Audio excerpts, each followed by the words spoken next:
एक नगर में चंदर नाम का व्यक्ति रहता था। वह बड़ा मेहनती था। उसके 7 बेटे थे। वे भी अपने पिता की तरह खूब मेहनती थे। चंदर की पत्नी का देहांत हो चुका था। 7 बेटे और चंदर राजा के यहाँ नौकरी करते थे। राजा उन्हें रोजाना उनकी मेहनत के बदले केवल 5 सेर जौ के दाने देकर टाल देता था। घर आकर वे स्वयं भोजन बनाते थे। इतने कम अनाज में उसके परिवार का भला नहीं होता था। चंदर के परिवार में अच्छी खुराक वाले सदस्य थे, इसलिए इतने कम खाने में वे हमेशा भूखे ही रह जाया करते थे। कई बार चंदर के मन में राजा की नौकरी छोड़ने का विचार भी आया, किंतु यह सोचकर वह अपने विचार को मन से त्याग देता था कि यदि वह उसकी नौकरी छोड़कर किसी दूसरे शहर में जाकर भी नौकरी करेगा तो राजा उसे अवश्य तलाश करवा लेगा और फिर उसको उसके परिवार सहित सूली पर लटकवा देगा। एक दिन चंदर भोजन तैयार करने के लिए चूल्हे में आग दहका रहा था कि पड़ोस की एक बुढ़िया ने उसे आकर समझाया, ए चंदर, तुम्हारे 7 जवान बेटे हैं, फिर भी तुम चूल्हा झोंकते हो। तुम अपने बड़े बेटे की शादी क्यों नहीं कर लेते?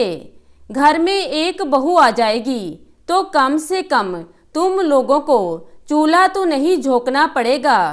उस बुढ़िया को शायद यह मालूम नहीं था कि चंदर के बड़े बेटे नंद किशोर की 2 साल पहले ही शादी हुई थी, इसलिए उसने चंदर से ऐसा सवाल किया था।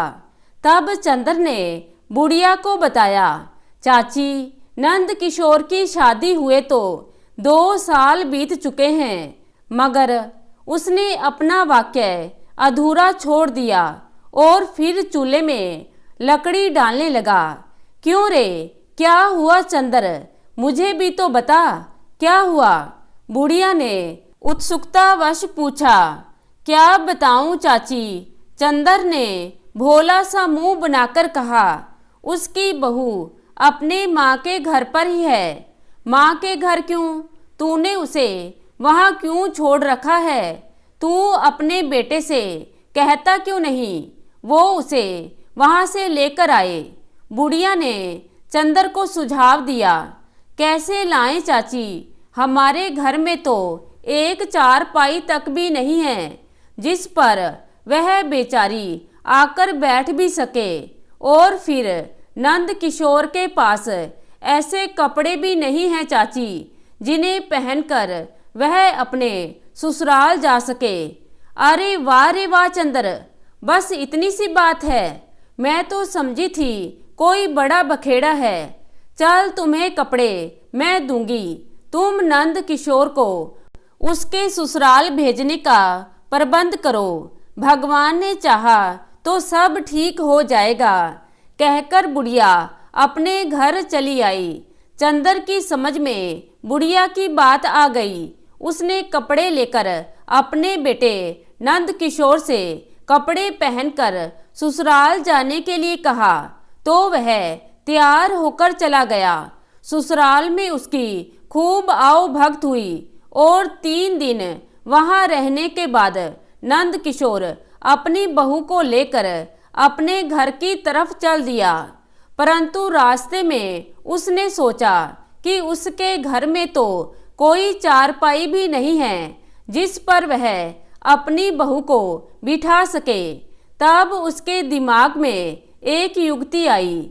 उसने अपनी पत्नी को सीधा उस बुढ़िया के घर पर ही उतार दिया और जब वह अपने घर खाली हाथ आया तो चंदर ने उसकी पत्नी के बारे में मालूम किया तो उसने सब कुछ अपने पिता से बता दिया। फिर वे राजा के यहाँ नौकरी पर चले गए। बुढ़िया ने नंद किशोर की पत्नी की खूब खातिरदारी की और फिर वह बोली, आओ बेटी, मैं तुम्हें तुम्हारे घर छोड़ आऊं। बुढ़िया की बात सुनकर नई नवेली बहू को बड़ा आश्चर्य हुआ। वह सोचने लगी कि क्या यह उसका घर नहीं है। तब उसने हिचकिचाते हुए बुढ़िया से पूछा, क्यों माँ जी, क्या यह मेरा घर नहीं है? फिर बुढ़िया ने जो कुछ सच था उसे बता दिया और उसे उसके घर छोड़ आई। अपने पति के घर में घुसकर बहू ने देखा तो उसे बहुत बुरा सा वह घर लगा। घर के अंदर जगह जगह चूल्हे बने हुए हैं, चूल्हों की राख बिखरी पड़ी है। घर के कोने में टूटी हुई चारपाई पड़ी है। बर्तनों के नाम पर घर के अंदर टूटी फूटी 4-5 प्लेटें हैं। कपड़ों को उठाकर देखा तो उन फटे पुराने कपड़ों पर धूल जमी पड़ी है। अपने ससुराल के घर की हालत देखकर बहू की आंखों में आंसू आ गए।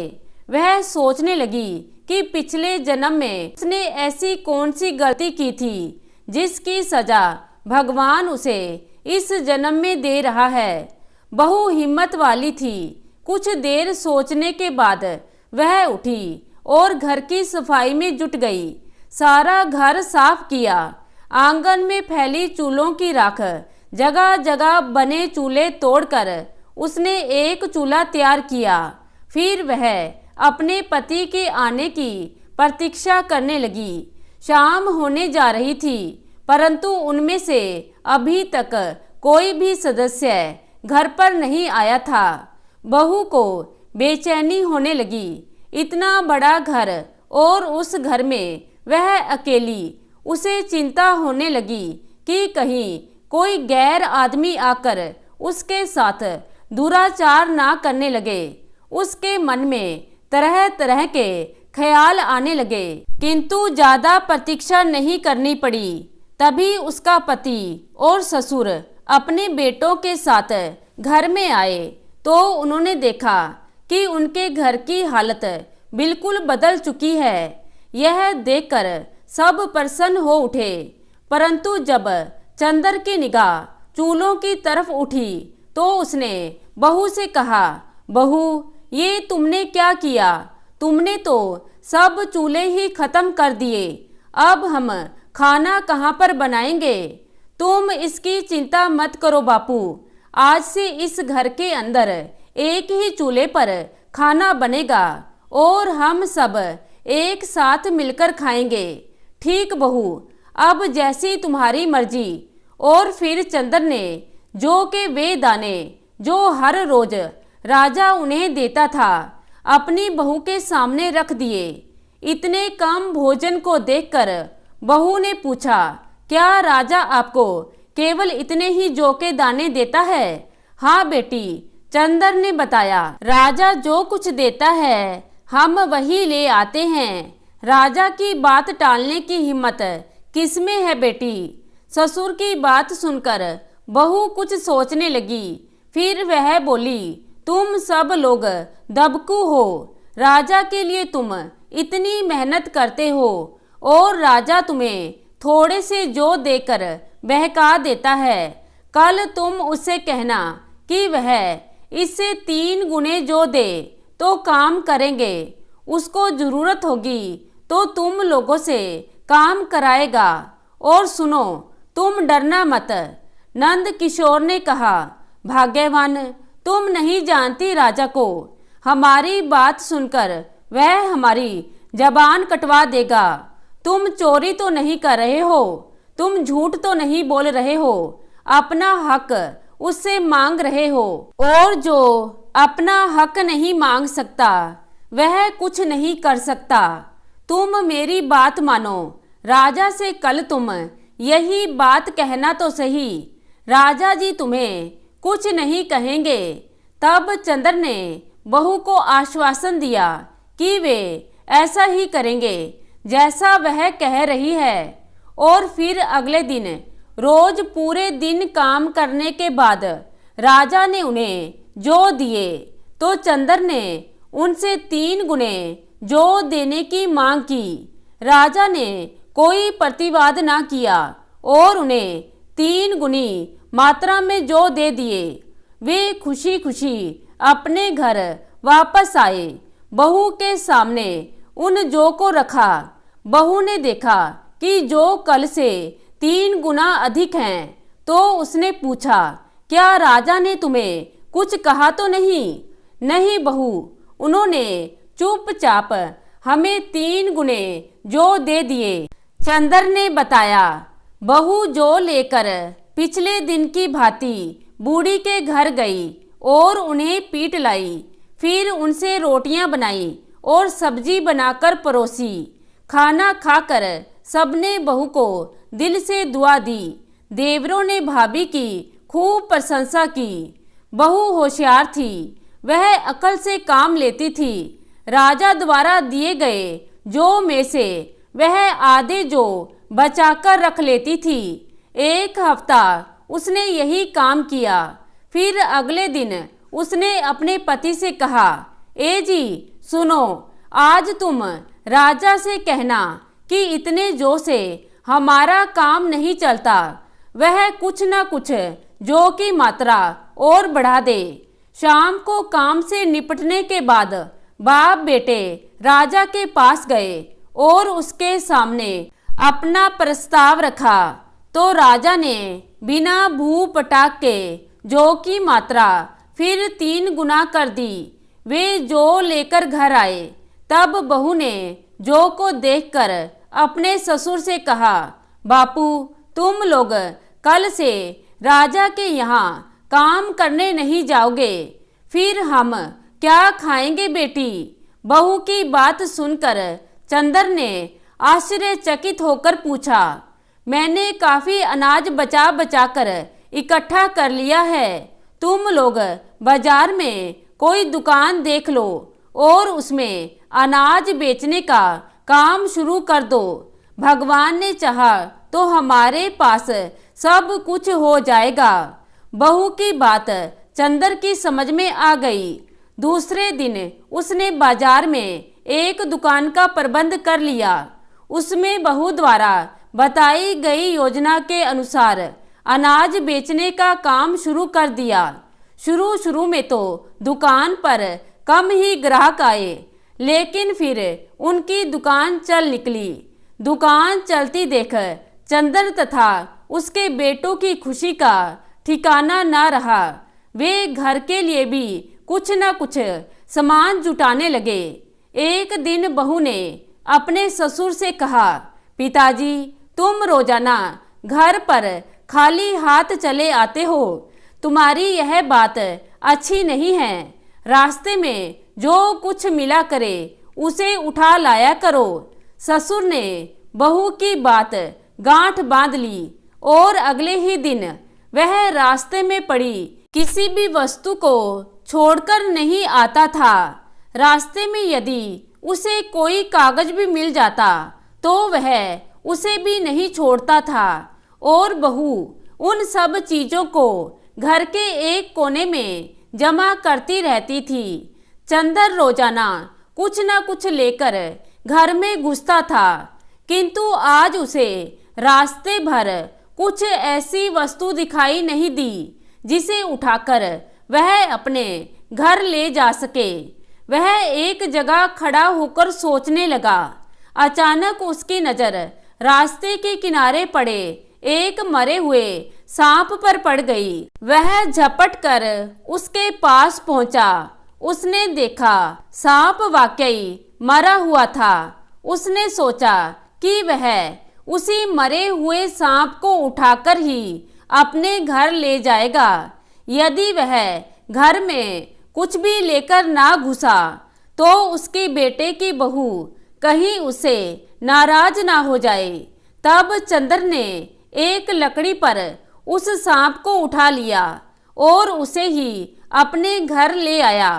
बहू ने जब अपने ससुर के हाथ में मरा हुआ सांप देखा तो वह उछलकर बोली, अरे ये क्या उठा लाए पिताजी? फिर कुछ सोचने के बाद वह बोली, खैर कोई बात नहीं, अब आप इसे ले आए हैं तो छत पर फेंक दो। चंदर ने उसको तुरंत छत पर फेंक दिया। यह संयोग ही था कि एक चील रानी का हार अपनी चोंच में दबाए उड़ रही थी। उसने छत पर सांप देखा तो वह तुरंत वहां उतर आई। चील ने हार तो छत पर एक तरफ फेंका और सांप पर झपट पड़ी। वह सांप को उठाकर आकाश में उड़ गई।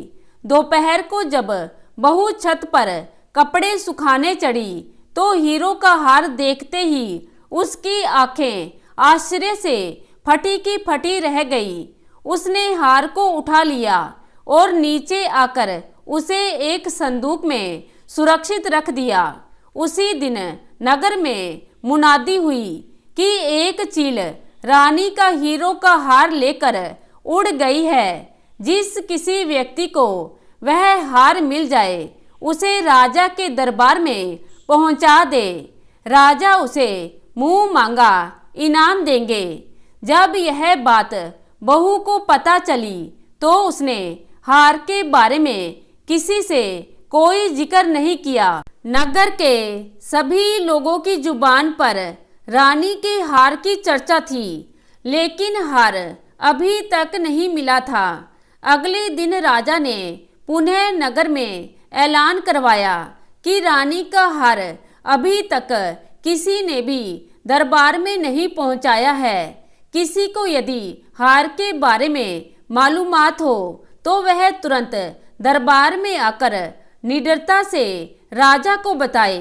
यह ऐलान भी नंद किशोर की बहू ने सुना। फिर जब शाम को उसके पति, ससुर और देवर सब घर में आए तो बहू ने जिक्र किया, क्या वास्तव में रानी का हार चील लेकर उड़ गई है या राजा की कोई चाल है? बहू की बात सुनकर चंदर ने कहा, नहीं नहीं बहू, राजा इतना झूठा नहीं है। हम उसे जानते हैं, वह झूठ नहीं बोल रहा है। हार वास्तव में चील ले उड़ी है। और फिर राजा को उसके ज्योतिषियों ने बताया कि हार किसी की छत पर है। नहीं पिताजी, ज्योतिषी झूठ बोलते हैं। हार राजा के महल के पीछे कूड़े के ढेर में दबा हुआ मिलेगा। बहू ने बड़ी चालाकी से कहा, तुम्हें कैसे मालूम बेटी कि हार कूड़े में मिलेगा? चंदर ने जिज्ञासा से पूछा। फिर बहू बोली, पिताजी, कुछ बातें ऐसी होती हैं जिन पर बहस करने से कोई फायदा नहीं होता। तुम मेरी बात मानो। राजा के दरबार में तुम झूठ मूठ का पोथी पन्ना लेकर जाओ और जैसा मैं कहती हूँ वैसी सूचना राजा को दे दो। क्या कहती है बहू तू? चंदर को क्रोध आया। अगर वहाँ हार नहीं मिला तो राजा मेरी गर्दन उड़वा देगा। नहीं नहीं, मैं नहीं जाऊंगा। चंदर सहम कर पीछे हटा। पिताजी, मैं जो कुछ कह रही हूँ बिल्कुल सच कह रही हूँ। आप वैसा ही करें जैसा मैं तुमसे कह रही हूँ। तुम्हें कुछ नहीं होगा। बहू ने अपने ससुर को खूब समझाया। फिर चंदर ने बहू की बात मान ली और एक कागजों की पोथी लेकर वह राजा के दरबार में पहुंचा। वहां उसने निडर होकर झूठ मूठ की पोथी राजा के सामने खोली और उसमें देखकर वही वही बातें अपने मुंह से कह दी जो उसकी बेटे की बहू ने उसे समझाई थी। इधर बहू उस हार को राजा के महल के पीछे कूड़े के ढेर में डाल आई। चंदर की बात सुनकर राजा ने अपने सिपाहियों को महल के पीछे कूड़े के ढेर में हार ढूंढने का आदेश दिया। संयोग से हार सिपाहियों को मिल गया। हार दरबार में लाया गया। उसे देखकर राजा सहित सारे राज ज्योतिषी चंदर की भविष्यवाणी को मान गए। वे नहीं जानते थे कि एक अनपढ़ गवार आदमी इतना बड़ा विद्वान हो सकता है। राजा ने उससे कहा, चंदर, हम तुम्हारे काम से बहुत खुश हैं। अब तुम हमसे जो कुछ मांगना चाहते हो मांग लो। अन्नदाता, मैं आपसे क्या मांग सकता हूँ? मेरी तो आपके सामने जुबान भी नहीं खुल सकती। मैंने तो हजूर अपने कर्तव्य का पालन किया है। चंदन राजा के सामने हाथ जोड़कर खड़ा हो गया। ऐसे कैसे हो सकता है? तुम्हें कुछ न कुछ तो अवश्य ही मांगना होगा। राजा ने पुनः चंदर से आग्रह किया। राजा की बात सुनकर चंदर बोला, सरकार, मेरे बेटे तो बहुत मूर्ख हैं। मेरी पुत्र वधू बहुत योग्य है। मैं उसे सलाह करके आऊँगा, तब आपको बताऊँगा। ठीक है, जाओ, तुम इसी समय बहू से पूछ कर आओ। राजा ने उसे घर पर भेज दिया। वह घर आकर बेटे की बहू से सलाह करने लगा। ससुर की बात सुनकर बहू बोली, यह कौन सी बड़ी बात है पिताजी? तुम राजा से वचन मांगो कि वह धनतेरस से लेकर दिवाली तक नगर में किसी भी घर में दिया ना जलने दे। यहाँ तक कि महल के अंदर भी अंधेरा रहना चाहिए। बहू की बात चंदर की समझ में बिल्कुल नहीं आई। वह सोचने लगा कि कहीं बहू का दिमाग तो खराब नहीं हो गया है। दिवाली पर सबके घर में अंधेरा कराकर इसे क्या मिलेगा? वह कहने लगा, बेटी, मेरी समझ में तेरी उल्टी सीधी बातें नहीं आ रही हैं। मैं ऐसी बात राजा से कैसे कह सकता हूँ? वह तो गुस्से में भरकर मुझे पागल खाने में डलवा देगा। तुम घर पर बैठकर ही राजा के निर्णय की बात स्वयं क्यों सोच रहे हो? वह तुम्हें कुछ नहीं कहेगा पिताजी। जाओ, जैसा मैंने कहा है तुम वैसा ही कहना। फिर चंदर अपना सा मुंह लेकर दरबार में पहुंचा। वहां राजा ने उससे पूछा, कहो चंदर, क्या सलाह मशवरा करके आए हो? सरकार, मैं जो कुछ सलाह मशवरा करके आया हूँ वह सब अभी आपके सामने बता दूंगा, लेकिन पहले आप मुझे वचन दें कि आप मेरी बात पूरी करेंगे। राजा ने हंसते हुए वचन दिया। फिर चंदर ने कहा, महाराज, धनतेरस से दिवाली तक सारे नगर में अंधेरा रखा जाए। कोई भूल कर भी अपने घर में दिया ना जलाए। आपके महल में भी अंधेरा ही रहना चाहिए। बस मेरे घर में घी का दीपक जलेगा। चंदर की बात सुनकर दरबार में उपस्थित सभी व्यक्ति सोच में पड़ गए।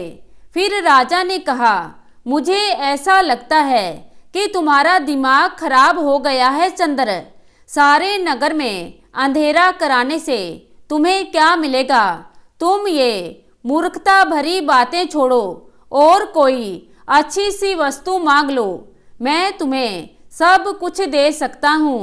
मगर चंदर अपनी बात पर अड़ा रहा। उसने पुनः जोर देकर राजा से कहा, मैंने जो कुछ कहना था कह दिया। मैं इसके सिवाय आपसे कुछ और नहीं मांगूंगा महाराज।